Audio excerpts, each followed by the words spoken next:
This is so interesting to see you in this capacity because there's so much drama, but like at least this time you're not in the in the Yeah, center of I'm not in the center of it. Hallelujah. you were refereeing it. I was getting, are you getting a lot of like the East Coast version of Lisa Vanderpump, with this whole Yeah, restaurant? yeah, I definitely think I am. Sometimes I feel like I'm more of like a Sandy from Below Deck than I am a Lisa Vanderpump, honestly. Because, I definitely am not living as fabulous of a life for sure as Lisa Vanderpump. I have no ponies in my backyard, guys. I have no Yeah. peacocks in the backyard or anything like that.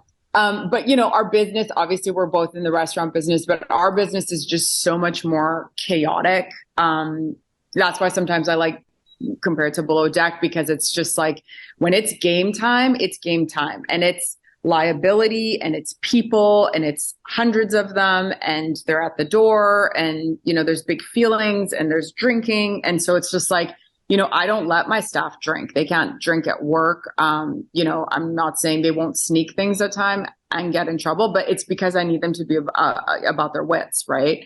So yeah, it's kind of tricky. I always tell people, like, even when producers got here, I was like, so before we do all this, you need to come in here on a Friday and Saturday and just sit in here and see what I'm talking about, because it's madness. It's like an Animal House.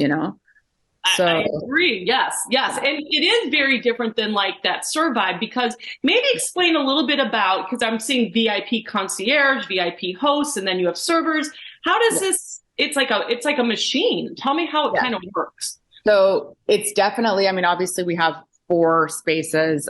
You guys will predominantly see us in Republic, which is more of a club. I always like to say Republic in itself is like four spaces of its own because, we have a full menu.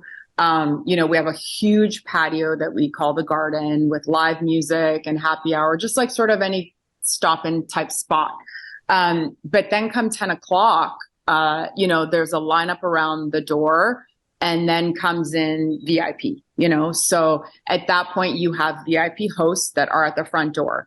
They manage people who've booked tables, who've basically booked the VIP experience, to like their sort of own real estate inside the club that's been pre-booked based on, how many people are joining us that evening and what they plan to drink or, what they're celebrating. And then the concierge will sometimes take it a step further, like, oh, it's a bachelorette, what do you need? Like, let's bring out a theme, do you need some cake? They want the sparklers, you need to spend this for us to come out. Sometimes even our kids have, they'll bring out a big bottle of champagne and they'll be dressed in like, there's one theme called Go to Space. So they're just dressed in all these sort of crazy outfits and they come out and bring the bottles. And then they have these big,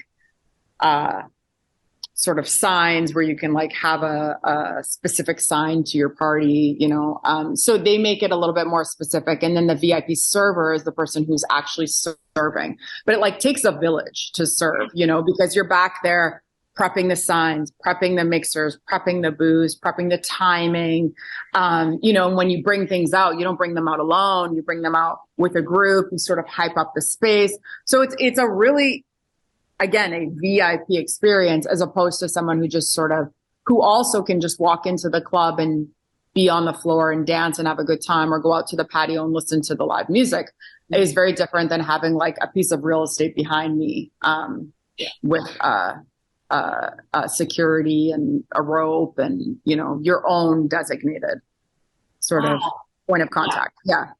Yeah. So a lot of people aren't familiar with it. I have mom friends who are like, people spend what? And I'm like, yeah, it's a whole thing. They were like, what? Because they've just never done right a club thing, so. Right. Is this like and yeah, forgive me. I am older than dirt. So I have not been in a club in 25 years. Is this a typical club? Because I'm like thinking this is kind of like a Disney for adult type situation. Yeah. I mean, if you go to big cities, yeah, like in Miami, Vegas, all the places, yeah, you're going to have like a minimum and those minimums are tens of thousands of dollars to get a table and, come with your friends and, there's all kinds of things that involves, right? So it's just like sparklers and champagne bottles and champagne guns and themes and all the things, but it's really just, it's essentially like you're buying the real estate in that space and the drinks that go with it. And so that is the club experience as opposed to sort of, maybe smaller town clubs or walk-in clubs, which, like I said, we have two lines. So there's a line where you walk in and then there's a line for VIP. And those areas of the club are very designated, so. Wow.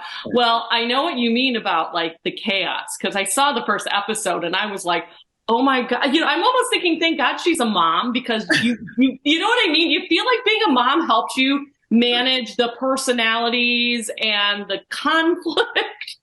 I feel like running this business helped me be a mom because I was doing that way before. So yeah, I feel like I have been very good at controlling chaos. I think that I'm able to, I honestly, the funny part is most club owners are men. And I think that most club owners should be women because we don't run on ego. This is a very ego business.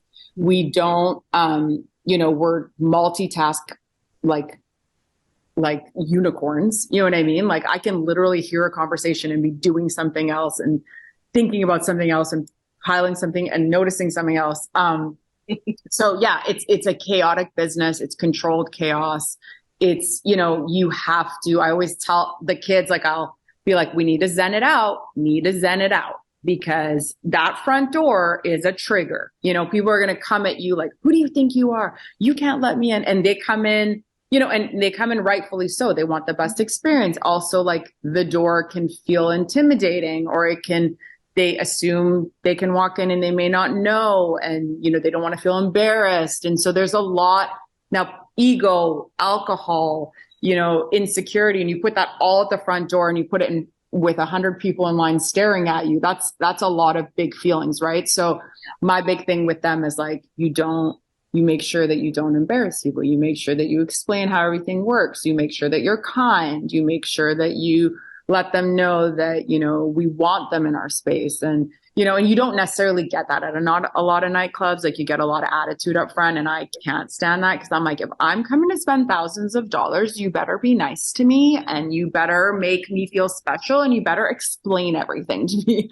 You know what I mean? So, nightclubs are known for attitude, and that's a big thing. Like I always say, like, we're in the South. There's no attitude here. This is supposed to be where people are nice and sweet, and also pull your skirt down a little bit, please. You know what I mean? Like, we're not Vegas and Miami.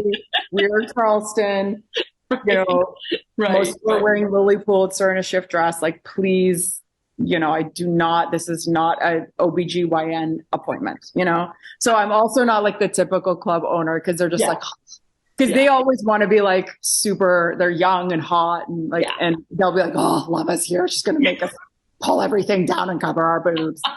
I'm like, no, one or the other, a little bit boobs, a little bit legs, I'm just like, listen, I dress pretty scandalous for a 43-year-old. I feel like I'm pretty hip and cool, but according to them, I am not so hip and cool. But you were mom. Yeah. It's just like, oh, right.